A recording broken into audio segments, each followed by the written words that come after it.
Blessed are the pure in heart. Blessed are the pure in heart, for they shall be the see God అంటాడు. Blessed అనే పదం ఆశీర్వాదానికి సంబంధించిన పదం. ఎవరు దీవించబడతారు అనే సారాంశంలోనికి వస్తే, హృదయము శుద్ధిగా కలిగి జీవించే వారిని దేవుడు దీవిస్తాడు అంటాడు. Pure in heart. ఈ సబ్జెక్ట్ చాలా జాగ్రత్తగా వినండి. Mind, heart. మనస్సులో ఉన్నటువంటిది హార్ట్ మీద ప్రభావం చేస్తుంది. ఈ మైండ్లో ఎన్నో రకాలైన ఆలోచనలు మానవ జీవితంలో తలెత్తుతూ ఉంటాయి. రకరకాల తలంపులు, ఆర్థిక బాధలను గురించినటువంటి ఆలోచన, అనారోగ్యాన్ని గురించిన ఆలోచన, బిడ్డలను గురించినటువంటి ఆలోచన, ముందున్న జీవితంలో ఎలా ఆశీర్వాదకరంగా కుటుంబాన్ని నడిపించాలి అనే భారం కుటుంబ యజమానులకున్న ఆలోచన, ఇవన్నీ కూడా బ్రెయిన్లో ఉద్భవిస్తూ ఉంటాయి, మొలకెత్తుచూ ఉంటాయి. ఈ మొలకెత్తినటువంటి వాటిని మీరు హార్ట్లోనికి తీసుకురాకూడదు. ఈ హార్ట్లోనికి ఎప్పుడైతే మీరు తీసుకుని వస్తారో, బ్రెయిన్కి ఈ హార్ట్కు ఉన్నటువంటి నరాలలో అనవసరమైన కాంప్లికేషన్ స్టార్ట్ అవ్వడానికి ఆస్కారం ఉంటుంది.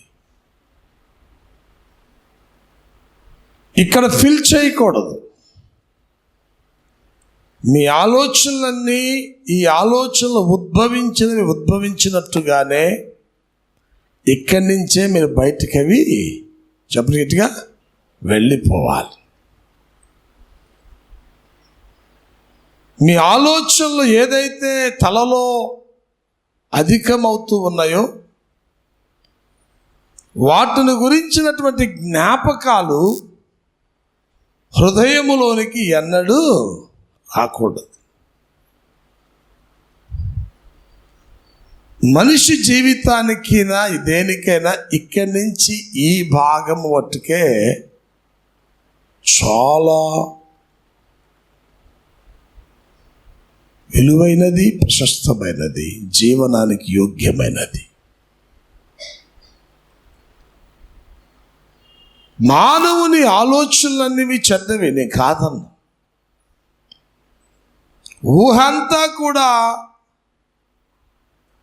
ఏదో ఆలోచన చేసి ప్రయాణం చేస్తూనే ఉంటాడు. తన ఆలోచన యావత్తు ఈ భూమి మీద నెరవేర్చుకోవడానికి మానవుడు ప్రయత్నం చేస్తాడు. It's good. కానీ నువ్వు ఏది ఆలోచించినా కూడా దానిని ఇంప్లిమెంట్ చేయగల శక్తి నీవు నమ్మిన దేవునికి మాత్రమే ఉంది. నువ్వు ఇంప్లిమెంట్ చేసినా కూడా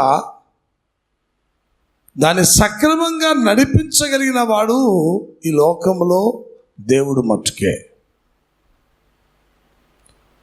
మన ఇంప్లిమేషన్స్ అనేవి మన అనుకున్న రీతిగా జరగాలని మనం ఆశించినా కూడా అవి జరగడానికి మనం ప్రయత్నిస్తే కొన్నిసార్లు వాటి వల్ల నష్టమే మనకు సమకూర్చబడుతుంది, కానీ ఏ ఉపయోగము ఉండదు. చాలా జాగ్రత్తగా ఉన్నా. కనుకనే ఏమవుతుందంటే ఇక్కడ మొదలయ్యేటువంటి మనస్సులో మొదలయ్యేటువంటి తలంపులైన, ఆర్థిక బాధ అయినా, శ్రమైనా, ఇంట్లో సమస్య అయినా, ఏదైనా సరే ఎడక రాకూడదు, హృదయములోనికి రాకూడదు. హృదయం బరువెక్కిందనుకో ఆటోమేటిక్గా ఈ కనెక్టివిటీ ఎప్పుడు ఆగిపోద్దో నీకు తెలియదు. ఇది బరువెక్కకూడదు. హృదయం అనేది ఎప్పుడూ తేలిగ్గా ఉండాలి. ఆలోచనలతో నీ హృదయపు తిత్తి నిండకూడదు. నీ ఆలోచన యావత్తు ఇక్కడి నుంచి ఇటే పైకి వెళ్ళాలి, కానీ డౌన్ రావడానికి ఏమాత్రము అవకాశాన్ని మీరు ఇవ్వకూడదు. చాలామంది చేసే పొరపాటు ఏంటంటే ఆలోచనలను మనస్సుకు తీసుకుని మనస్సులో చెలరేగే ఆలోచనలను హృదయంలోకి తీసుకుంటూ ఉంటారు. హృదయంలో వాటిని నింపి ప్రయాణం చేస్తూ ఉంటారు. అక్కడ అనవసరమైన బలహీనతలు మానవ జీవితంలో తటస్థపడుతాయి.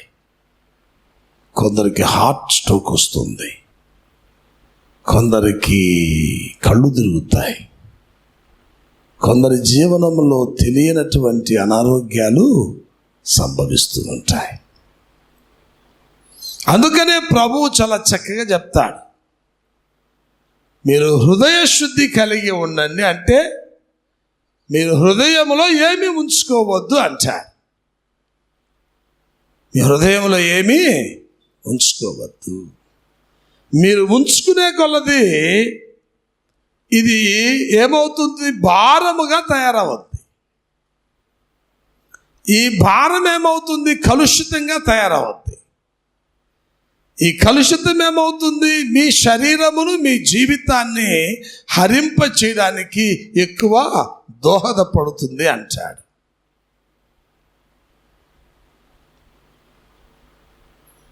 కనుక హృదయం ఎప్పుడు ఎలా ఉండాలి? చాలా శుద్ధిగా ఉండాలి. It's a clean. ఏ ఆలోచనతో కూడా హృదయం నింపబడకూడదు అంటాడు.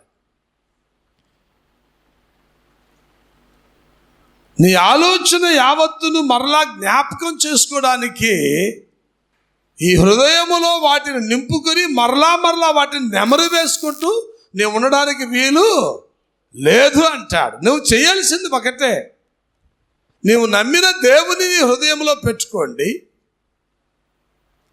వాక్యాన్ని నీ హృదయంలో పెట్టుకోండి. నమ్మిన దేవుని వాక్యాన్ని హృదయంలో పెట్టుకుంటే ఆ వాక్యమే మీ జీవితాలను వర్ధిల్లింప చేయడానికి సహాయం చేస్తుంది అంటాడు. మీ ఆలోచనలు మీ హృదయంలో పెట్టుకుంటే మీరు వర్ధిల్లరు. మీరు వర్ధిల్లాలంటే మీరు 2 పనులు చేయాలి. ఒకటి, సమస్తము చేయగలిగిన దేవుణ్ణి మీ హృదయంలో ఉంచుకోండి. రెండోది ఏమి ఉంచుకోవాలి? దేవుని వాక్యాన్ని నీ హృదయంలో ఉంచుకోండి. ఈ 2 ఏం చేస్తాయంటే నీకు ఏది అవసరమో వాటిని ఇచ్చి నీ మార్గములను, నీ ఆర్థిక వనరులను అభివృద్ధి చేయడానికి దేవుడు సహాయం చేస్తాడు.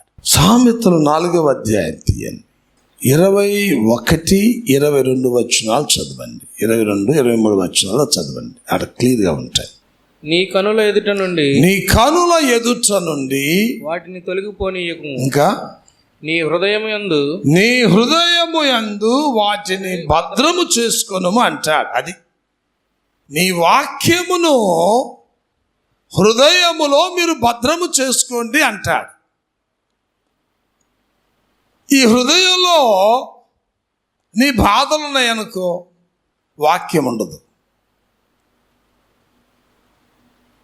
నీకు కలిగేటువంటి కుటుంబ సమస్యలు ఉన్నాయనుకో, వాక్యం ఉండదు. హృదయములో నీకున్నటువంటి ఇబ్బందులు ఉన్నాయనుకోండి, వాక్యము చెప్పగా ఉండదు. అవి మాత్రమే అక్కడ స్టాక్ అయి ఉంటాయి. ఏంటి? బాధలు, ఆర్థిక కష్టం, సమస్యలు, కుటుంబంలోని ఇబ్బందులు.